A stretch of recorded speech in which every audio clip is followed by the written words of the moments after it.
المكتب التعاوني للدعوة والإرشاد وتوعية الجاليات بمحافظة بدر।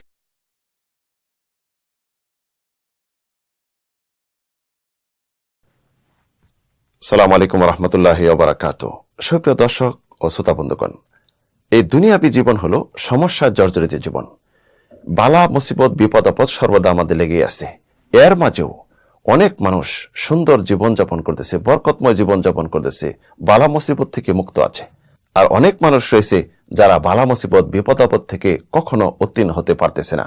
তাদের অর্থ প্রাচুর্য এবং দুনিয়াবী যা প্রয়োজন সবকিছু পরিপূর্ণ থাকা সত্ত্বেও মানসিক, শারীরিক, অর্থনৈতিক এবং সামাজিক, পারিবারিক সব টেনশন ফেল করতে হচ্ছে।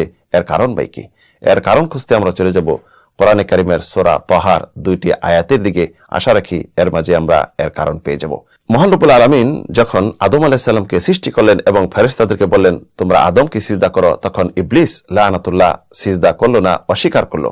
তখন আল্লাহ রব্বুল আলামিন আদম এবং হাওয়ার প্রতি নির্দেশ দিলেন যে ইবলিস তোমাদের দুশমন, এ থেকে সর্বদা তোমরা বিরত থাকবে, তোমাদেরকে যেন প্রতারণায় ফেলে জান্নাত থেকে বহিষ্কার করতে না পারে। তোমাদের খাদ্য, পানীয় এবং পোশাক যা কিছু আছে সবকিছু পরিপূর্ণ দিয়ে দিলাম, এটি কখনো অভাব হবে না তোমাদের জান্নাতে। ইবলিস তখন প্রতারণা শুরু করতে লাগলো এবং বলল আমি তোমাদেরকে সন্ধান দিব এমন এক বৃক্ষের, যে বৃক্ষের ফল খেলে তোমরা চিরস্থায়ী এখানে থাকতে পারবে এবং এই চিরস্থায়ী রাজত্ব করতে পারবে, এটি কখনো ধ্বংস হবে না। যখন আদম এবং হাওয়া এই গাছের ফল খেলো তখন জান্নাতের নিয়ামত চলে যেতে লাগলো, তারা উলঙ্গ হতে শুরু করলো। তখন গাছের পাতা দিয়ে তারা লজ্জাস্থান ডাকতে শুরু করলো। তখন আদম আলাইহিস সালাম কোনো পথের দিশা পেলেন না, দিশাহারা হয়ে গেলেন। আল্লাহ রাব্বুল আলামিন তখন নির্দেশ দিলেন জান্নাত থেকে বহিষ্কার হতে। আদম এবং শয়তানকে বলল তোমরা দুনিয়াতে চলে যাও, জান্নাত থেকে বের হয়ে যাও, তোমরা পরস্পর দুশমন। তারপরে আল্লাহ রাব্বুল আলামিন আদম আলাইহিস সালামকে নির্বাচন করলেন, তার তওবা কবুল করলেন এবং তাকে সঠিক পদের নির্দেশনা দিলেন। আল্লাহ রাব্বুল আলামিন তখন বললেন আমার নিকট থেকে তোমাদের সঠিক পদের দিশা আসবে, যে সঠিক পথ অনুসরণ করবে দুনিয়া আখিরাত তাদের দুটি মঙ্গলের হবে। যেমন মহান প্রভুর ঘোষণা ফাইম্মা ইয়াতিয়ান্নাকুম মিন্নি হুদান ফামান ইত্তাবা হুদায়া ফালা ইয়াদিল্লু ওয়ালা ইয়াশকা। অতঃপর আমার নিকট থেকে তোমাদের নিকট সঠিক পদের দিক নির্দেশনা আসবে, যদি তোমরা এই দিক নির্দেশনা মেনে চলো, আমার অনুশাসন, ইসলামিক সুন্দর ব্যবস্থা, কোরআন মেনে চলো, তাহলে তোমরা এই দুনিয়ার জীবনে কখনো টেনশন ভোগ করতে হবে না। দুনিয়ার জীবন তোমাদের জন্য সুখময় হবে, কবরও তোমাদের কোনো শাস্তি হবে না, আর পরকালে তোমরা কোনো বিপদে পড়বে না। আর এই অনুশাসন যদি আমরা মেনে না চলি, আল্লাহ রাব্বুল আলামিন আমাদেরকে দুইভাবে শাস্তি দিবেন, একভাবে হলো দুনিয়াতে আর আরেকভাবে হলো আখিরাতে। যেমন মহান প্রভুর ঘোষণা ওমান আ'রাদা আন যিকরি ফাইন্না লাহু মাঈশাতান দঙ্কা ওয়া নাহশুরুহু ইয়াওমাল কিয়ামাতি আমা।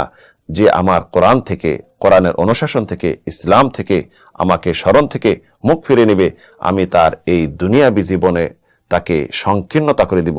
দুনিয়ার জীবন যেমন সংকীর্ণ, বিপদ আপদ ভালা মুসিবত দিয়ে পরিপূর্ণ করে দিব, আর কবরে তাকে শাস্তি দিব, আর কিয়ামতের দিন তাকে অন্ধ করে সৃষ্টি করব। তখন অভিযোগ করে বলবে ইয়া রব্বি লিমা হাশারতানি আমা ওয়াকাদ কুনতু বাসীরা, হে আল্লাহ আমি তো চক্ষুমান ছিলাম, কেন আমাকে অন্ধ করে সৃষ্টি করলে? তখন মহান প্রভু উত্তর দিবেন আমি তো তোমার নিকট এই সমস্ত কোরআনের নির্দেশ পাঠিয়েছিলাম, তখন তুমি ভুলে গিয়েছিলা, তাই আমি তোমাকে এই আখিরাতে ভুলে গেলাম।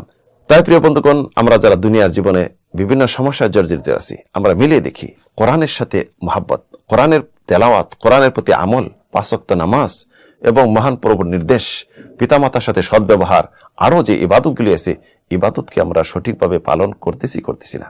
যদি আমরা সঠিকভাবে পালন করি, মহান প্রভু 100% আমাদেরকে সুন্দর জীবন দিবেন, এটি গ্যারান্টি রয়েছে, কারণ মহান প্রভু এটি দায়িত্ব নিয়ে নিয়েছেন। আর যারা সমস্যায় জর্জরিত রয়েছি, নিশ্চয়ই ভেবে নেবেন আল্লাহ রাব্বুল আলামিন আমাদের থেকে মুখ ফিরিয়ে নিছেন, কারণ আমরা কোরআনের অনুশাসন, কোরআনের প্রতি মহব্বত আমাদের থেকে চলে গেছে।